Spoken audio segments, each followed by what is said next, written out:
Mag-aadobo tayo ng manok. Yan o, mga rekado natin. Saka lagyan natin ng patatas, saka yung manok na o. Naggisa na rin ako o. Ilagay na natin mga rekado, sabay-sabay na.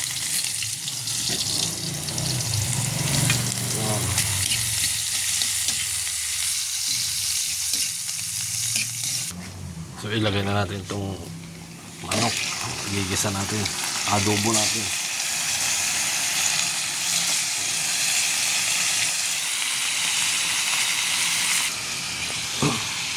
So yan, nagisa ko na, lagyan ko na yung patatas.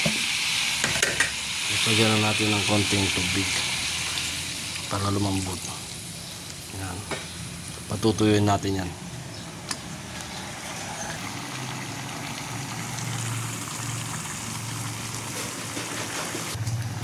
Yan, nilagay ko itong paminta.